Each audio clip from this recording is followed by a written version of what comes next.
Daniel thought the worst thing that could happen in a barbershop was a bad haircut. He was wrong. Vincent locked the door while Daniel's head was still tilted forward, shaving cream covering the back of his neck. The deadbolt clicked. The open sign flipped to closed. And Daniel, cape pulled tight, chair reclined, unable to see what was happening behind him, realized too late that he'd made a mistake. "Why'd you lock the door?" he asked. Vincent didn't answer. He just kept shaving. Slow, methodical. The straight razor scraped across Daniel's skin, and when Vincent wiped the blade clean, Daniel saw something in the mirror that made his stomach drop.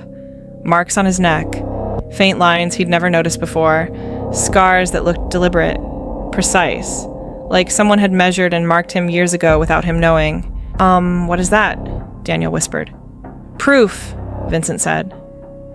3 people emerged from the back room. They didn't introduce themselves. They arranged themselves around the chair like a medical team. One pulled out a tablet.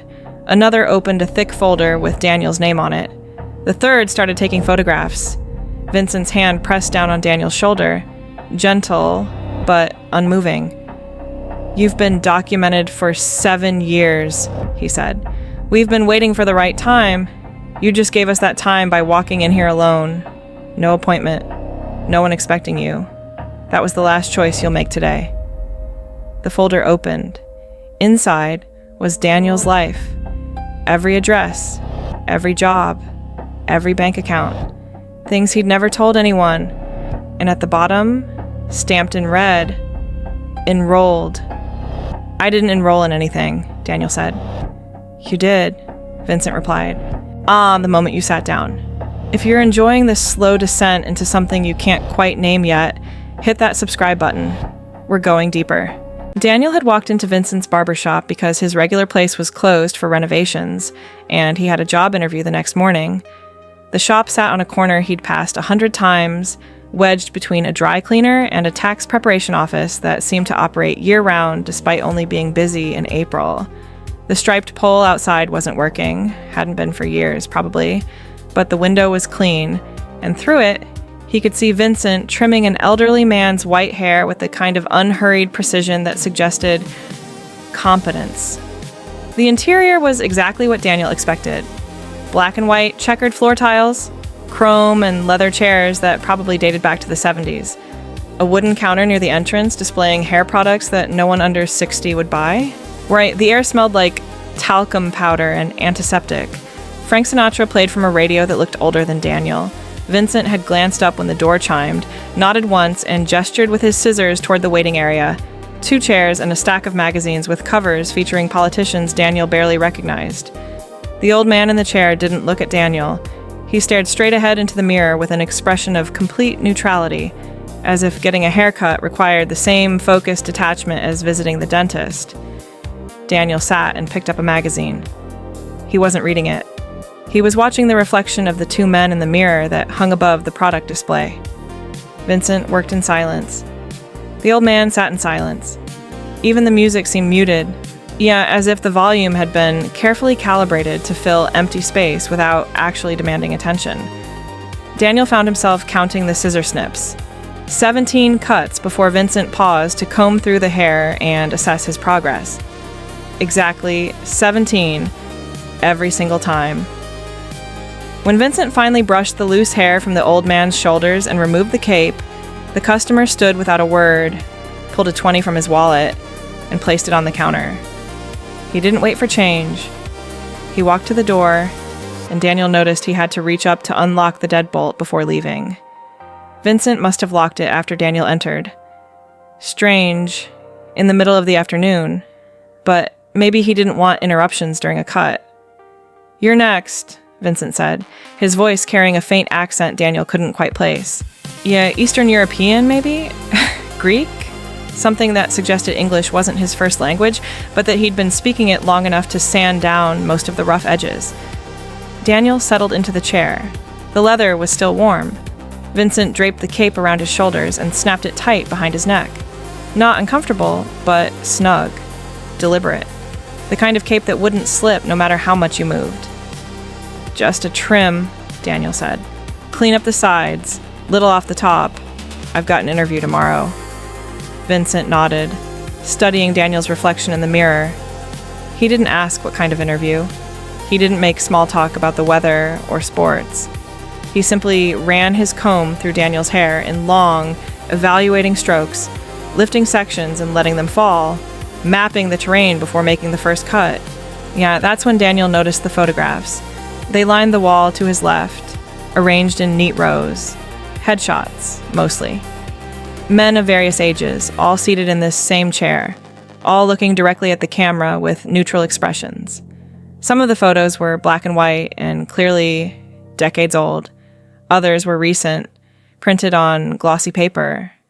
There must have been 200 faces staring out from that wall. Customers? Daniel asked. In a sense, Vincent said, and made the first cut. The scissors felt sharp, professional, the kind of precision instrument that cost real money. Vincent worked with a rhythm that suggested muscle memory, each snip following the last in a pattern Daniel couldn't predict, but that felt somehow inevitable.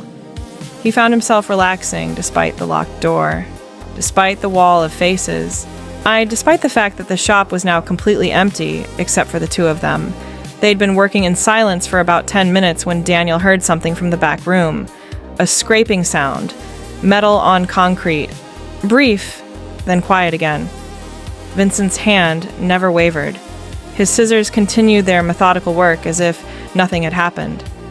You have help back there? Daniel asked. Associates, Vincent replied. We all have our roles. Daniel watched Vincent's face in the mirror. The man was probably 70, though he moved like someone younger. His own hair was steel gray, cut military short. His hands were steady. No tremor, no hesitation. He'd been doing this long enough that the work had become something beyond skill. It was instinct, encoded in muscle and nerve. Been doing this long? Daniel asked, mostly to fill the silence. 33 years in this location, Vincent said. Longer elsewhere. The scraping sound came again, closer this time. Definitely metal, like something being dragged across the floor. Daniel tried to turn his head toward the back of the shop, but Vincent's hand was already there, fingertips against his temple, guiding him back to center. Hold still, Vincent said. We're almost to the important part. Vincent moved to the shaving cream, warming it between his palms before applying it to the back of Daniel's neck. The white foam spread in careful strokes, covering skin that hadn't needed shaving when Daniel walked in. He usually cleaned up his own neckline at home with an electric trimmer. He hadn't asked Vincent to do this part. But the cape was still tight around his shoulders, and Vincent's hand was already guiding his head forward, exposing the hairline. I don't usually... Daniel started. Complimentary, Vincent interrupted. Part of the service. The straight razor appeared from a leather case on the counter. The blade caught the light as Vincent stropped it against a hanging belt, the whisper of steel on leather filling the quiet shop. Daniel had only been shaved with a straight razor once before, at a trendy barbershop downtown where they charged $40 and served you whiskey while you waited. This felt different, more utilitarian. The razor wasn't there for atmosphere. Vincent's thumb tested the edge of the blade, a tiny motion. Satisfied, he positioned himself behind Daniel and placed his free hand on top of Daniel's head, holding it firmly in place. The first stroke of the razor scraped away foam and hair with a sound like tearing paper. Smooth. Professional. But when Vincent wiped the blade on a white towel, Daniel saw something in the mirror that made his breath catch. There were marks on his neck, not cuts. Vincent's hand was too steady for that. These looked like old scars, faint lines, barely visible, running horizontally across the base of his skull. Daniel had never noticed them before. He didn't remember having scars there. What is that? He asked, trying to keep his voice level. Markers, Vincent said, continuing to shave. Everyone has them. Most people never see them. We do. The blade made another pass. More foam disappeared. The marks became clearer. They weren't random. They were deliberate, precise, like someone had drawn guidelines directly onto his skin years ago. I don't understand, Daniel said. You will, Vincent replied. That's why you're here. The curtain at the back of the shop moved. Daniel caught a glimpse of someone standing in the shadowed doorway. A woman, middle-aged, wearing what looked like a salon smock. She didn't step into the main room. She just stood there, watching, waiting. Daniel tried to stand. The cape pulled tight. Vincent's hand pressed down on his shoulder. Not roughly, but with enough weight to communicate that standing wasn't an option. We're not finished, Vincent said. I need to go, Daniel said. I just remembered I have... You don't, Vincent interrupted. You told me yourself. Interview tomorrow. Nothing today. No one expecting you. That's why you came in the middle of a Tuesday afternoon instead of making an appointment for the weekend. He was right. Daniel had said that. Just casual conversation while Vincent was setting up, filling empty air. But the way Vincent repeated it back now made it sound like intelligence gathering. Like every word Daniel had spoken had been cataloged and filed away. The shaving was almost complete. Vincent wiped away the last of the foam and studied the back of Daniel's neck with the intensity of a jeweler examining a diamond. He traced one of the marks with his fingertip. A touch so light, Daniel barely felt it. Good structure, Vincent said, speaking to someone Daniel couldn't see. Clean ratios, minimal asymmetry. Confirmed, a voice answered from the back room. Not the woman, someone else. Deeper voice, accent Daniel recognized now, same as Vincent's. Another person added, calibration can proceed. Daniel's heart was hammering. Calibration. The word didn't belong in a barbershop. It belonged in labs, technical facilities, places where things were measured and verified and certified.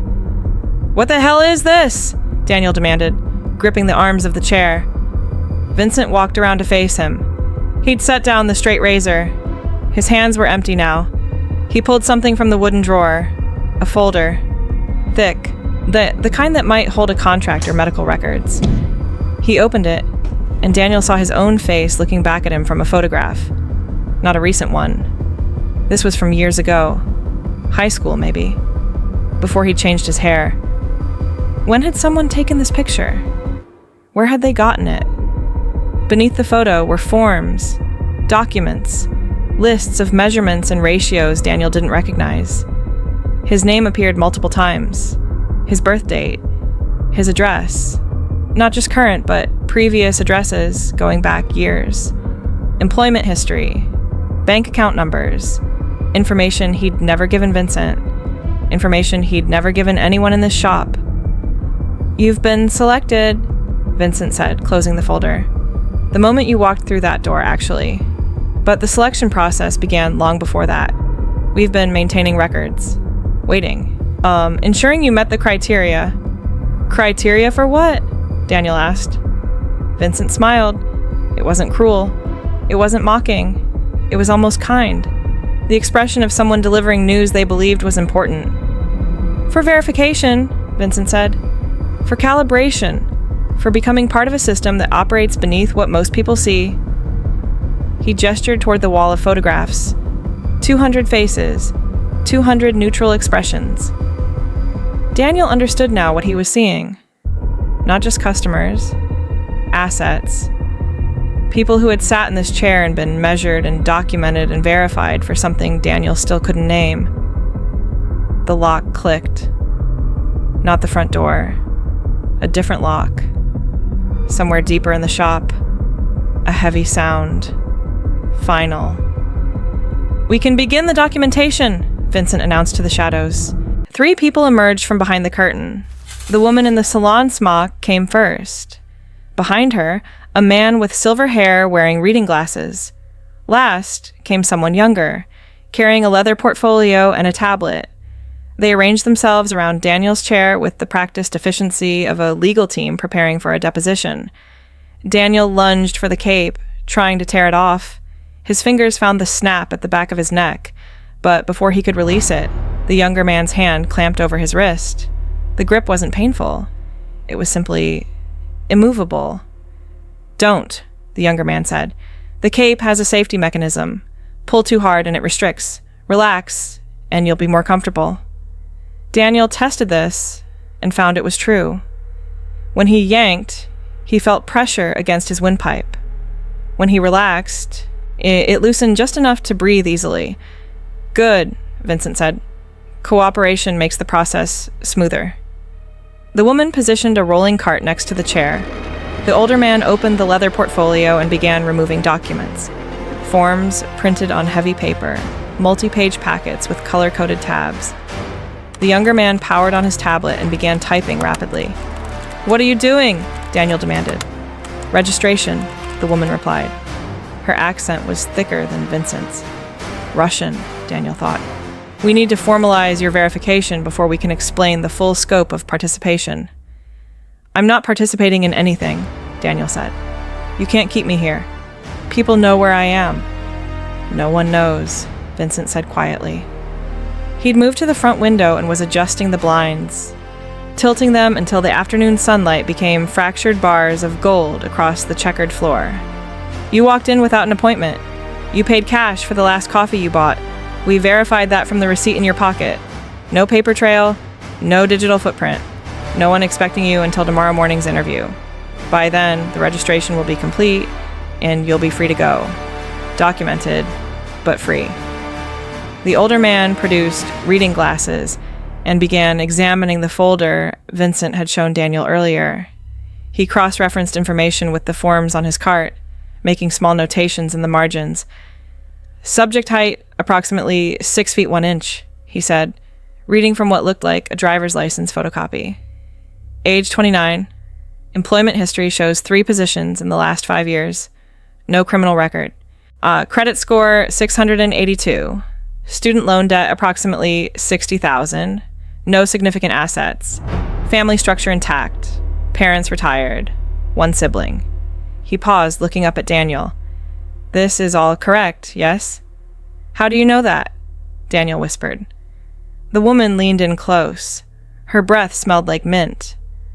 "The marks on your neck aren't scars. They're identifiers.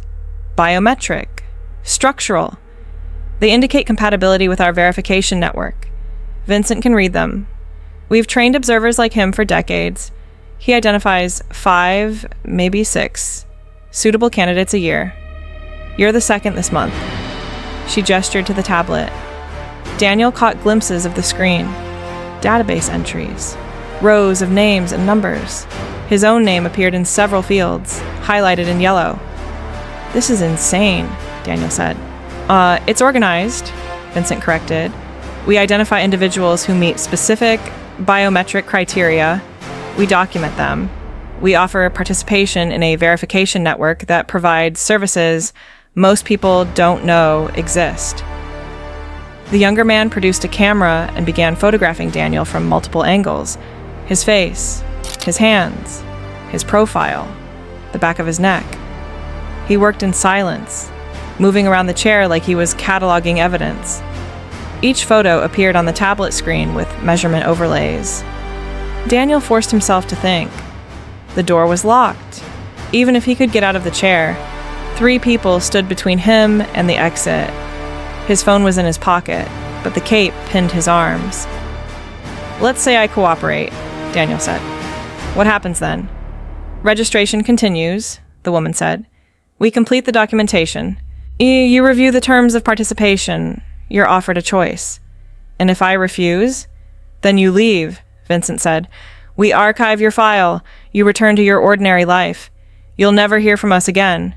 But you'll keep the file," Daniel said. Vincent turned to face him. "We'll maintain the records, in case circumstances change. But we won't contact you. You'll be marked as declined." The older man was filling out forms now. Long questionnaires with dozens of fields. He consulted Daniel's folder, copying information directly onto the documents. Social security number, previous addresses, educational history, biometric ratios Daniel had never known existed. "How long have you been watching me?" Daniel asked. 7 years, Vincent replied. "You came into an affiliated establishment 3 states away, different operator. Same network. He flagged your biometric profile. We've been maintaining records ever since, updating as you moved, changed employment. established patterns. 7 years, Daniel breathed. Documenting is accurate, the woman said. She was preparing verification tools on the cart. A fingerprint scanner, a small camera on a tripod, a signature pad connected to the tablet. We simply maintained awareness, verified your stability, ensured you remained a viable asset. Daniel felt something cold spreading through his chest. These people had been in his life, in his records, watching, documenting, building a file on him for this moment. "What do you want from me?" he asked. The younger man closed his portfolio. He nodded to Vincent. "We want you to understand your value," Vincent said.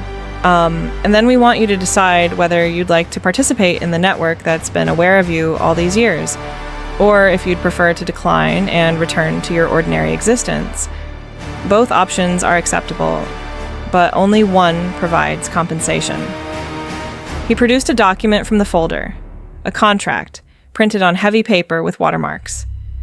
"Read this," Vincent said, placing it on the small tray that swung over Daniel's lap. "Take your time. Ask questions. But understand, the moment you walked through that door, you entered a process that concludes in one of two ways: acceptance or declination. There is no third option." Daniel read the contract 3 times, and each time the words made less sense and more sense simultaneously. The language was dense, legal, but the essence was clear. He was being offered enrollment in what the document called a biometric verification and likeness asset network. Compensation was listed in the appendices, 6 figures, annually, in exchange for what the contract described as periodic calibration sessions for the generation of verification packages and identity compliance documentation. Quarterly commitments, 4 hours each, location to be determined, details to be provided on an as-needed basis. "What exactly are these calibration sessions?" Daniel asked. "That depends on your classification," the woman said. She'd been reviewing information on the tablet. "Based on preliminary assessment, you're Category 7. High-value biometric profile, rare facial geometry ratios, suitable for premium verification package generation." Verification packages. The words sounded bureaucratic. Clinical. "Identity assets," Vincent said simply. "There's a market for people who need verified documentation that can pass digital and physical authentication, background checks, credential verification, border crossings, employment onboarding, court appearances. Our network provides calibrated identity packages built from real biometric templates. You would be a template. Clients pay substantial sums for packages derived from high-quality source profiles like yours." "You're copying me," Daniel said, "making fake identities based on my face." "We're generating compliance documentation based on your biometric markers," Vincent corrected. "The sessions involve comprehensive photography, voice recording, gait analysis, biometric scanning. We build verification packs, documents, photos, video clips, voice samples that allow someone who needs a clean identity to pass verification systems. You're not creating the identity. You're providing the foundation it's built on." The younger man, Daniel realized he'd been introduced as Kyle during the documentation phase, pulled up a chair and sat down facing him. He'd removed his jacket. Underneath, he wore an expensive watch and a wedding band. Somehow, those details made everything worse. "I've been enrolled for 6 years, Kyle said. "Started as a template source, just like you're being offered. I was working retail, drowning in debt, when Vincent's colleague in Baltimore identified me. I reviewed the contract. I agreed to participate. I've completed 23 calibration sessions. Last year alone, I earned $340,000. I bought a house, paid for my mother's medical bills, built a life I never could have otherwise. This isn't criminal. It's a service market." "You're helping people commit identity fraud," Daniel said. "We're providing verification solutions for people who need clean documentation," Kyle replied. "Immigration attorneys, witness protection situations, people escaping abusive situations who need to disappear. Corporate security firms testing their own verification systems. The network doesn't control end use. We just provide the technical foundation. Vincent had moved back to the window. He was watching the street outside, though Daniel couldn't tell what he was looking for. The shop was on a relatively quiet corner. Foot traffic was minimal. Cars passed occasionally. No one seemed to be paying attention to the barber shop with its closed sign and tilted blinds. "What happens if I say no?" Daniel asked. "You leave," Vincent said, still watching the street. "We archive the documentation. You return to your ordinary life. The interview tomorrow, the job you might or might not get, the career you'll build. All of it proceeds normally. You'll never be contacted by the network again." "But the file stays open," Daniel said. Vincent turned to face him. "The records remain accessible, in case you reconsider. In case circumstances change and you request reevaluation. But we won't initiate contact. You'll be marked as declined. That designation is permanent unless you request otherwise." The woman closed the tablet. "Documentation is processed. Classification confirmed. Category 7. Premium designation. Estimated annual value." She paused, consulting notes Daniel couldn't see. "Conservatively, 300,000. Potentially higher depending on verification package demand and calibration frequency." Daniel did the math. Quarterly sessions, 4 hours each, 16 hours a year for $300,000. More money than he'd earn in any entry-level position. More than his parents had made in their best years combined. "What's the catch?" he asked. "Discretion," Kyle said. "You can't tell anyone. Not family, not friends, not partners. The network remains confidential. You sign comprehensive non-disclosure agreements. Violation carries penalties that include full compensation, recovery, plus damages." "And the sessions themselves," the woman added. They're technical, precise. You'll spend hours in controlled environments while we capture biometric data, photography from hundreds of angles, voice recordings reading standardized texts, movement analysis, fingerprint and retinal scans. It's tedious, but it's not dangerous." Vincent approached the chair again. He'd finally set down all his tools. His hands were empty now. Expressive. "I've been facilitating identifications for 33 years, he said. "I've documented 462 candidates. Roughly 40% accept enrollment, another 40% decline. The final 20%, he paused. They try to expose the network, contact authorities, fight the process. Those situations become complicated." "Is that a threat?" Daniel asked. "It's a reality," Vincent replied. "We have resources you can't see. Documentation expertise, records that contradict exposure attempts. People who try to damage what we've built find their own records become unreliable.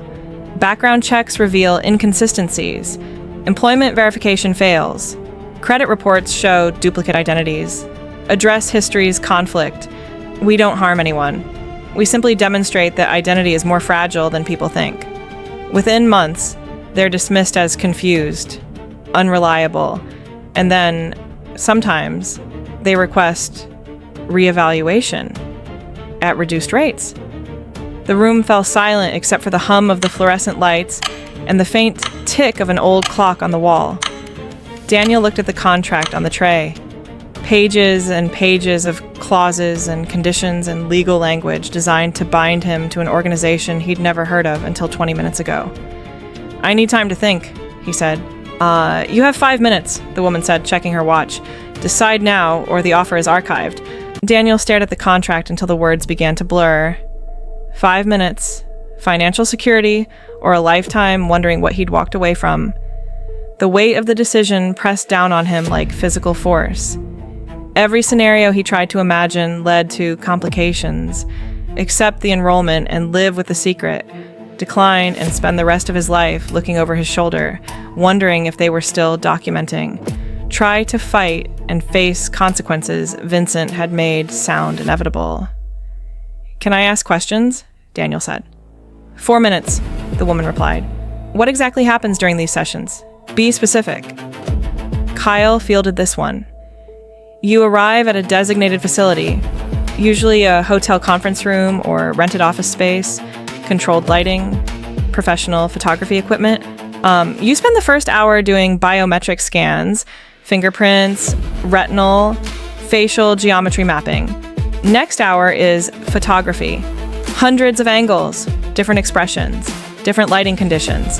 Third hour is voice recording. You read from standardized scripts, different tones, different emotional registers. Final hour is movement capture. Walking, sitting, natural gestures. Everything gets compiled into verification packages that can pass digital authentication systems. And these packages are used for what exactly? Whatever the buyer needs, Kyle said. Clean employment documentation, verified travel history, court appearance records, background check compliance. The network doesn't track end use. We just provide technically sound identity foundations. 3 minutes, the woman said. What if I want to stop? What if I do this once and decide it's not for me? Contract includes an exit clause, Vincent said. 6 months notice required. During that period, you fulfill scheduled sessions. After that, you're released. You keep all compensation earned. No clawbacks, no penalties. We want willing participants, not coerced ones. Unwilling templates produce inconsistent data. 2 minutes. Daniel closed his eyes. He thought about his apartment. $1,300 a month for 600 square feet. He thought about his student loans, the minimum payments that would take 20 years to clear. He thought about his parents, living on Social Security, their house deteriorating because they couldn't afford maintenance. He thought about the interview tomorrow, the job that might pay $45,000 if he was lucky, and the career that would grind him down until retirement left him too tired to enjoy whatever years remained. 1 minute. If I sign, Daniel said, opening his eyes. When does it start? Immediately, the woman said. We'll complete final biometric baseline today. First full calibration session will be scheduled within 2 weeks. You'll receive notification 72 hours in advance. Location, duration, technical requirements, everything specified in the session brief. Vincent produced a pen. Expensive, heavy. He clicked it once and held it out to Daniel. 30 seconds. Daniel took the pen. The weight of it felt significant, designed for important signatures. He looked at the contract one last time, at the compensation schedule in Appendix B, at the non-disclosure language in Section 8, at the exit provisions in Section 12. Yeah, his hand hovered over the signature line. Time, the woman said. Daniel signed. His signature looked small and uncertain on the heavy paper, like it might fade if exposed to sunlight. Vincent took the contract, witnessed the signature with his own, and handed it to Kyle, who photographed each page with his tablet. 3 copies printed from a portable printer Daniel hadn't noticed before. 1 for the network, 1 for legal archives, 1 for Daniel. Welcome, Vincent said. He shook Daniel's hand. Firm grip, warm, almost fatherly. You've made a practical choice. They released the cape. Daniel stood on unsteady legs. The woman handed him a business card, matte black, embossed with a phone number and nothing else. Kyle gave him a thin folder containing his copy of the contract, the non-disclosure agreement, and a single-page summary of what to expect. Your first session brief will arrive via encrypted email, Kyle said. Check the address we have on file. Install the security application we'll send. All communications go through that channel. Never discuss sessions through regular channels. Vincent was already cleaning his station, sweeping hair, wiping down surfaces, returning to the routine of an ordinary barbershop. The other 3 people had disappeared back through the curtain, taking their equipment with them. Within minutes, it was just Daniel and Vincent again. The haircut's complimentary, Vincent said. You look professional. Good for tomorrow's interview. Daniel caught his reflection in the mirror. His hair was perfect. Exactly as he'd requested. Clean sides, neat top. Interview ready. As if nothing had happened at all. One more thing, Vincent added, unlocking the front door. The network values discretion above all else. Remember that. The compensation is generous because the confidentiality is absolute. Break that trust, and the consequences are administrative, but comprehensive. Daniel stepped out into the afternoon sunlight. The street looked exactly as it had when he'd entered. Same cars parked along the curb, same pedestrians passing by, same ordinary Tuesday afternoon in an ordinary neighborhood. He walked to his car in a daze, the folder tucked under his arm, the business card in his pocket feeling heavier than it should. His phone showed 3 missed calls, all from the same unknown number. When he checked his email, there was already a message from an address he didn't recognize. Subject line: Network Enrollment Confirmation. Inside, a reference number, an encrypted application download link, and a single sentence. Baseline calibration appointment scheduled 72 hours from enrollment. Maintain standard routines until contacted. Daniel sat in his car for 20 minutes before starting the engine. The interview was tomorrow morning at 9. He'd make it. He'd be prepared. His hair looked good. He'd probably get the job. And in 3 days, he'd report to a location he didn't know yet, spend 4 hours being photographed and scanned and recorded so his biometric profile could be turned into verification packages for people who needed clean identities he'd never meet. He drove home on autopilot. Inside his apartment, everything was exactly as he'd left it, but nothing felt the same. He was documented now, enrolled, part of a network that had been watching him for 7 years, waiting for the right moment to make the offer he'd accepted because the alternative was returning to a life that suddenly seemed unbearably small. The interview went well. Daniel got the job. $48,000 a year, benefits, after 90 days. He accepted. Started the following Monday. Everything proceeded exactly as it should have. 3 days after the barbershop, the first calibration brief arrived. Session ID BV-7-001. Location, downtown office building. Suite 1, 840. Duration, 4 hours. Compensation, $18,000. Deposited within 48 hours of completion. $18,000 for 4 hours. More than he'd make in 3 months at his new job. The session was scheduled for Thursday evening. He told his roommate he had plans. He told his mother he was working late. He put on plain gray pants and a white t-shirt as specified, and drove to the office building, feeling like he was moving through someone else's life. Suite 1840 was on the 18th floor. The door opened immediately. A man in his 40s gestured Daniel inside without speaking. The suite had been converted into a technical workspace, professional lighting arrays, multiple cameras on tripods, a biometric scanning station that looked like airport security equipment, computer workstations with displays showing facial geometry mapping software. Everything clean, clinical, precise. "Stand there," the man said. "Face camera 1, neutral expression. We're establishing baseline measurements." The session lasted exactly 4 hours. Daniel stood in different positions under different lighting. He read texts displayed on screens. He walked back and forth along a marked path while cameras tracked his gait. He placed his hands on scanners, looked into retinal readers, turned his head in precise increments while geometry mapping software analyzed the structure of his face from every angle. At 11, the man handed him a sealed envelope. "Next session in approximately 3 months. You'll receive 72 hours notice." 47 hours later, $18,000 appeared in his bank account. The memo field read, "Compliance Consulting Services." By the end of his first year, Daniel had completed 6 sessions. He'd earned $98,000 on top of his salary. He'd moved to a better apartment, paid off a significant portion of his student loans, sent money to his parents for house repairs. He'd kept his day job. The brief had been explicit about maintaining normal routines, but the work felt increasingly surreal. He never told anyone. The non-disclosure agreement was always present in his mind, especially after he'd noticed something strange. His background check for the new job had taken longer than normal. HR had mentioned verification delays and duplicate records.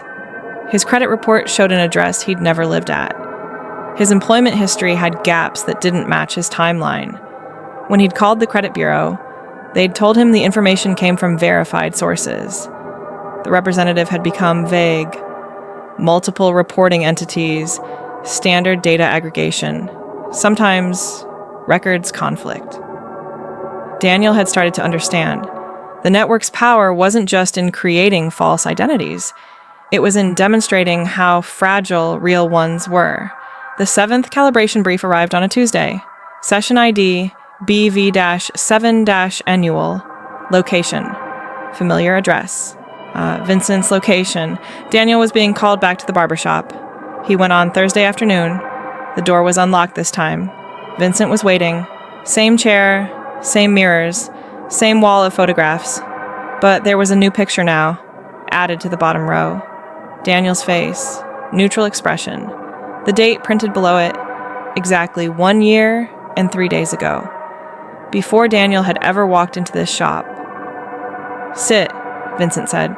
"It's time for your annual verification." Daniel sat. Vincent draped the cape around his shoulders. Looser this time, almost ceremonial. He didn't pick up scissors. He simply stood behind Daniel, studying his reflection. "You've done well," Vincent said. 6 successful sessions. No violations. The network is satisfied.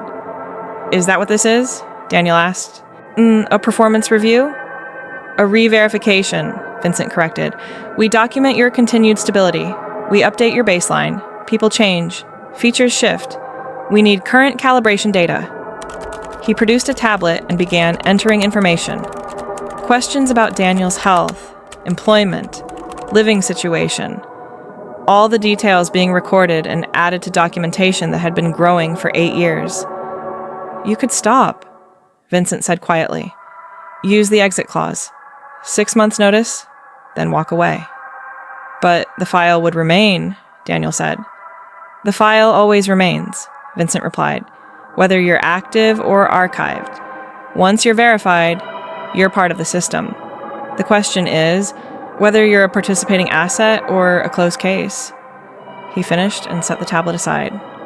I need updated baseline photos." Vincent removed the cape and positioned Daniel against a plain white backdrop. The camera clicked. Dozens of shots, different angles. When he was done, he uploaded the photos and nodded. "You're current," he said. "Same time next year. Either way, the network will maintain documentation." He unlocked the front door. Afternoon sunlight flooded in. "The photo on the wall," Daniel said. "The one dated before I came here. How did you have that?" Vincent smiled slightly. "We've been documenting you since you were 22. The first operator who identified you took that photo. Standard procedure. We maintain visual records of all flagged candidates, whether they enroll or not. You just didn't see your photo until you were ready to understand what it meant." Daniel walked out into the afternoon exactly 1 year after he'd first entered. The barbershop looked the same. The street looked the same. But he understood now what Vincent had really been offering. Not opportunity, not money, just enrollment in a system that had been documenting him long before he knew it existed. His phone buzzed. New calibration brief, session BV-7008. Next month. Daniel accepted it, not because he wanted to, not because he needed the money, but because the file was permanent and participation was preferable to the alternative. The marks on his neck had been there all along. Vincent had just been the one who'd known how to read them.